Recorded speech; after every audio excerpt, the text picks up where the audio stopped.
Kita akan bahas sebuah kisah tentang perang yang sebenarnya nggak pernah diumumkan secara resmi. Tapi perang inilah yang membentuk wajah Timur Tengah selama lebih dari 4 dekade. Sebuah konflik panas antara Iran, Amerika Serikat, dan Israel yang didasari ideologi dan strategi. Nah, coba lihat ini. Cuma dalam waktu 1 tahun, Iran berubah total. Dari yang tadinya sekutu terdekat Amerika dan Israel, jadi musuh bebuyutan mereka. Kok bisa? Apa yang menyebabkan perubahan sedramatis ini? Inilah pertanyaan utama yang akan kita telusuri sama-sama. Dulu sebelum revolusi, hubungan mereka itu deket banget loh. Atase militer Israel sendiri bilang kalau Iran itu mitra terpenting kedua setelah Amerika. Mereka kerjasama di bidang yang super sensitif, kayak misil dan pesawat tempur. Nilai kontraknya lebih dari $1 miliar. Susah kan ngebayanginnya sekarang? Pergeseran besar ini tentu saja gak terjadi gitu aja. Semuanya berpusat pada satu peristiwa dahsyat yang mengubah segalanya. Revolusi Islam tahun 1979. Rangkaian kejadiannya berlangsung cepat banget. Di tahun 1978, ratusan ribu orang turun ke jalan. Mereka udah muak dengan gaya modernitas barat yang dipaksakan dan sistem yang korup. Bulan Januari 1979, Shah kabur. Sebulan kemudian, Ayatollah Khomeini pulang kayak pahlawan. Dan cuma dalam 10 hari, monarki itu runtuh total.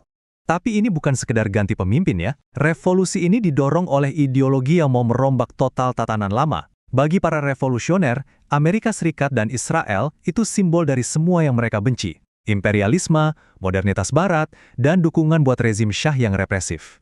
Dan ada 2 momen yang benar-benar jadi paku terakhir di peti mati hubungan mereka. Pertama, Khomeini mengundang Yasser Arafat dari PLO dan secara simbolis menyerahkan gedung kedutaan Israel ke dia. Kedua, krisis penyanderaan di kedutaan AS. Tindakan ini bukan cuma manuver politik, tapi sebuah pernyataan yang nggak bisa ditarik kembali. Hubungan mereka resmi putus. Nah, karena perang langsung itu terlalu beresiko, konflik ini pindah ke balik layar. Pertarungannya sekarang dilakukan lewat kelompok-kelompok sekutu yang tersebar di seluruh kawasan. Iran punya masalah besar nih, di mana caranya melawan Israel dan Amerika tanpa memicu perang besar-besaran.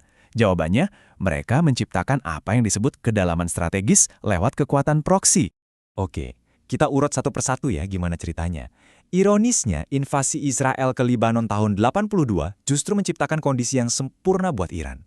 Invasi itu bikin komunitas Syiah di Lebanon yang tadinya terpinggirkan jadi marah besar. Pemimpin mereka pergi ke Iran, bersumpah setia ke Khomeini, dan sebagai gantinya, Iran ngasih semua yang mereka butuhin. Dana, pelatihan, senjata, untuk membentuk kekuatan perlawanan. Dari situlah lahirlah Hizbullah.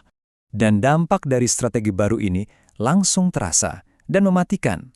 Angka ini, 241, itu jumlah marinir AS yang tewas dalam pengeboman barak di Beirut tahun 1983. Serangan itu terkait dengan Hizbullah yang baru lahir. Dan ini nunjukin ke seluruh dunia betapa efektifnya gaya perang yang baru ini. Oke, sekarang kita lompat ke era 90-an dan 2000-an. Di sini, konflik yang tadinya cuma perang proksi regional, skalanya meningkat jadi ancaman besar yang berdampak global.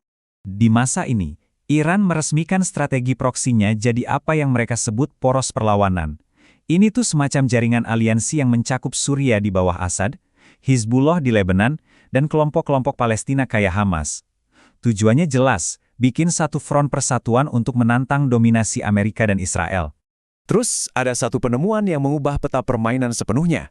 Intelijen Israel jadi yang pertama kali menemukan kalau Iran ternyata nggak cuma mendanai proksi, tapi juga diam-diam mengembangkan program senjata nuklir. Ini bukan lagi soal pertempuran regional, tapi soal kemungkinan Iran punya bom nuklir. Ancaman nuklir ini benar-benar mengubah cara berpikir strategis Israel. Perdana Menteri Yitzhak Rabin sadar kalau dia harus menstabilkan kawasan itu secepat mungkin. Logikanya begini, selesaikan konflik dengan Palestina dan negara-negara Arab sekarang, supaya Israel bisa fokus penuh sama satu ancaman terbesar yang datang dari Iran. Jadi, di sini Iran main di 2 papan catur sekaligus. Di satu sisi, mereka mengejar senjata pamungkas jangka panjang, program nuklir sebagai jaminan keamanan rezim mereka. Di sisi lain, mereka pakai proksi kayak Hamas untuk tujuan jangka pendek, mengacaukan proses perdamaian Oslo dan bikin Israel terus-terusan sibuk. Nah, ini membawa kita ke babak yang lebih modern, di mana diplomasi tingkat tinggi mencoba menyelesaikan krisis nuklir ini, tapi akhirnya malah gagal total. Situasinya tegang banget di tahun 2012. Bahkan ada ancaman serangan militer dari Israel. Di tengah situasi itu, pemerintahan Obama mengambil langkah yang berani. Mereka membuka jalur negosiasi rahasia langsung dengan Iran, berharap bisa menemukan jalan keluar dari krisis ini lewat diplomasi, bukan perang. Tapi Israel, di bawah Perdana Menteri Netanyahu, menentang keras. Dia melihat kesepakatan ini sebagai pertaruhan, bahaya yang cuma akan ngasih Iran keringanan sanksi tanpa benar-benar menghentikan ambisi nuklir mereka.